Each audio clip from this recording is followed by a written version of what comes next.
Welcome to the channel, everyone. The topic I'm going to discuss today is the Sitzer-Burnett trial versus the National Association of Realtors. Now, you may not have heard of this. However, if you work in real estate in the US, I expect you may have heard something about it. But I thought I would give you a quick rundown, my opinions, what I think this could mean for the real estate industry in the US, from my experience in the UK, what that looked like, and whether the US kind of system could go that way.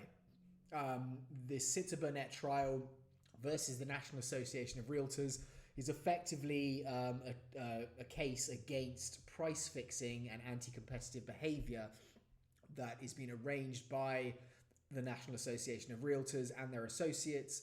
For instance, the MLS, the Multiple Listing Service, which is a website or a system that is used in most states in the US. Now, kind of just to give you a bit of an overview, I work as an agent in Los Angeles, and how it works here is you have a buyer's and a seller's agent. Now, this means in most transactions, sometimes you will have a seller's agent that represents the buyer and effectively is doing two sides of the transaction. But generally in the US, there is a buyer's agent who represents the buyer in a transaction and a seller's agent who is going to represent the seller and list the property for them. Now, there is a situation here where generally the price is the price. You know, you are listing a property in my market at 5%. If it goes above $10 million here, it really does drop to 4%. But that 5% is signed in a contract by the listing agent or the seller's agent, and they are going to be taking that 5% and offering half of it, 2.5%, to a buyer's agent. So what it means is that one agent can be kind of the point of contact. They're doing absolutely everything for the seller to try and get that property sold. They're not being paid any fee or anything like that. Only if they sell the property, they are being paid a percentage of the sales price that they achieve. Now, it's, I think, a very high touch service where in the UK, it's very different, where you have big companies that are doing this business and you do not have the buyers and sellers side. So you kind of have one company that is listing the property at a much lower price and they're competing on price. They're not saying, right, this is the price, every company goes by this price and this is what we're going to charge you. They do compete on price. So for instance, the company that I worked for in London would be the most expensive, and they kind of had a fixed rate of this is what we're going to charge. But other companies would come in and undercut that rate. And what we would do is obviously try and compete on service and say, look, yes, we're charging more than this company. However, we do a better job. We are going to get a better price for you. We do better marketing. We are getting a lot more buyers through the door to see this property. But generally that would be that 2.5%. You know, we would charge 2.5%, and that is to sell the property, and that is not split between a buyer's agent and a seller's agent. That is what we would charge to sell the property. And we would have a team of agents who would go out, try and find buyers, put as many people through that door as possible. They would be paid a salary, and they would get a percentage, normally quite a small percentage, of whatever commission came in. Most of that percentage or that commission would go to the company who are running the offices. They are, you know, they've got their own marketing team. They've got managers who are going out normally and listing the properties, and they're paying the agent their salary.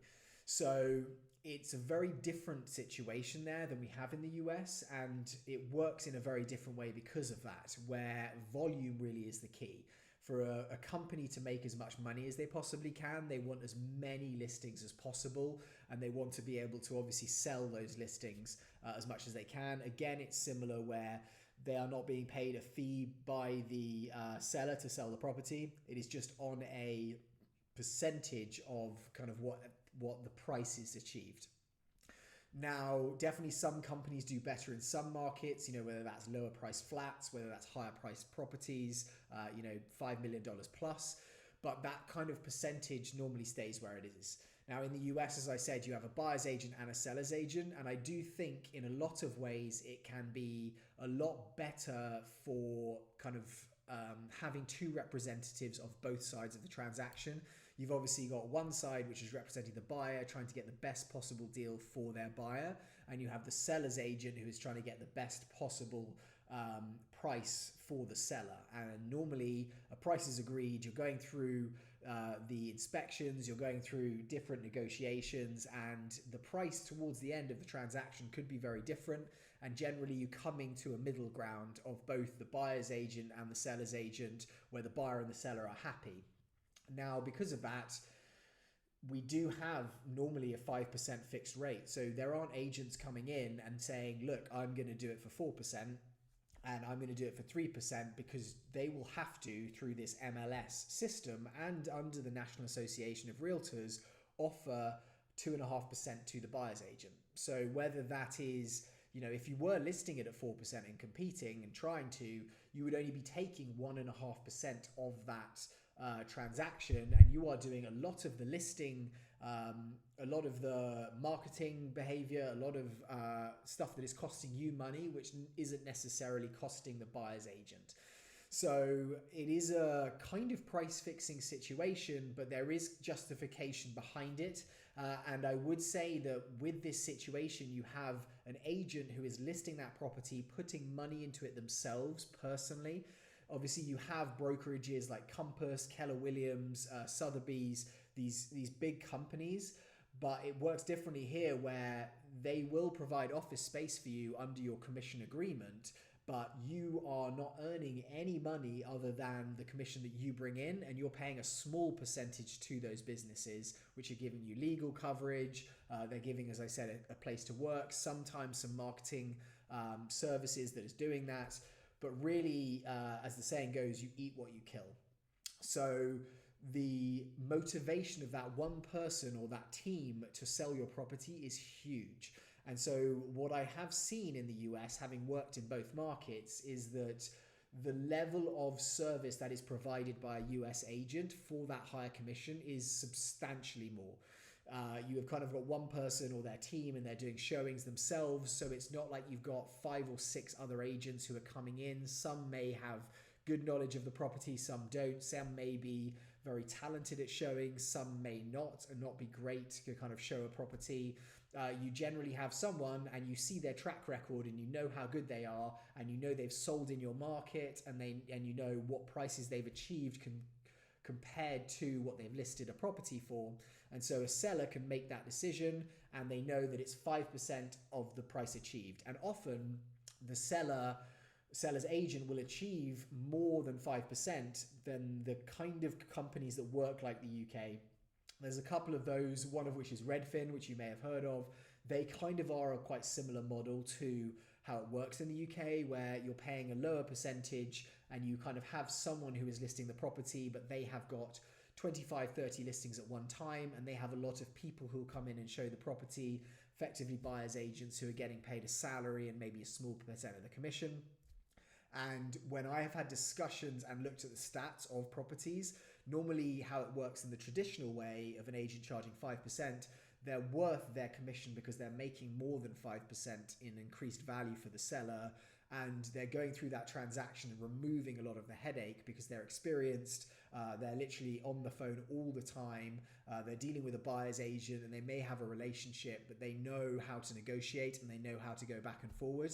And so your best interests are being looked out for. It's not as if they're trying to make the deal just because a buyer's agent, they're trying to make the kind of deal happen because they're representing the buyer and the seller. So they'll push on the buyer, push on the seller. You're really in finding that middle ground in that situation. So obviously with this lawsuit, they basically have been seeking $200 billion in damages. Now, I believe that the ruling has come out with a $1.78 billion penalty against the NAR, National Association of Realtors, effectively for removing the competition in the real estate market and getting their agents just to keep this percentage. Another argument for this, I think, is that the amount of money that properties sell for now, as opposed to probably 10, 20, 30 years ago when it was a very similar situation of 5%, is drastically different. And that's not just in terms of inflation, it's in terms of what someone pays for a house. I think before, in the 70s and 80s, someone would pay probably 4 to 5 times their salary yearly on a house, maybe 3 to 4 times what they would earn to buy a property, and their mortgage rate would be a lot higher. What we have seen in the last 20 years is that the prices of properties have skyrocketed, and people get 30-year fixed arm mortgages, and it's a situation where the value of the property may be 20, 30 times what they earn in a year. So the fact that an agent is earning that 5% on that much more increased value is a big discrepancy from what it was before. And you have agents, especially in the luxury market, who are making millions and millions and millions of dollars a year for the business that they do. And a lot of people say that's very justified. They are doing an incredibly niche job that takes a lot of skill to do that, and they have worked very hard to get that position, as a lawyer, a doctor, someone like that would do. However, there are people who say, look, why would you get paid that much money to sell a house? And I can kind of understand that point of view. Now, I'd really like to get your guys' opinion on this, and they are appealing this penalty right now. So it's going to be interesting to see how that comes back. It's probably going to take 6 months plus, maybe a year, maybe 2 years for that appeal to go through. And I don't know how that's going to look. But if you are an agent right now sitting in America and thinking that this could effectively change the market that you're in, you could now be going into listing appointments and saying, right, I will charge you 5%. Someone else comes in and says, I'll do 4%, I'll do 3%. And do you get rid of that buyer, seller, agent situation because you're not really having enough commission there to pay 2 people to be involved in a transaction? I don't know. And does that more conglomerate, big company situation come into play? Because actually that's how it's going to work. If you're going to compete on price, then you need to do volume. And does that mean that the level of service for people selling their houses drops? Does it mean that actually the price that you achieve is much lower? And actually in a difficult market, as we are in now, I would say with increased interest rates, does that mean that properties just sit on the market for a lot longer? I think that there is a lot of value to that. And obviously I'm an agent living in LA, living in Los Angeles, and I've seen both sides of the coin to an extent. There could be other ways this goes as well. So if you kind of think about one of those and you'd like to put a comment below, please do. But I thought that I would jump on here, just give you my quick thoughts about what is going on in real estate. And there's a lot of changes and how that could impact not just the agents, but buyers and sellers and the general brokerage model that exists here. Anyway, guys, thank you so much for listening to me. I'd really like to know if you value my opinion, if you agree with it, if you disagree, what you would like me to be educated on, because I think actually, I can read these articles, I can read so many points of view, but really, I can't really know enough.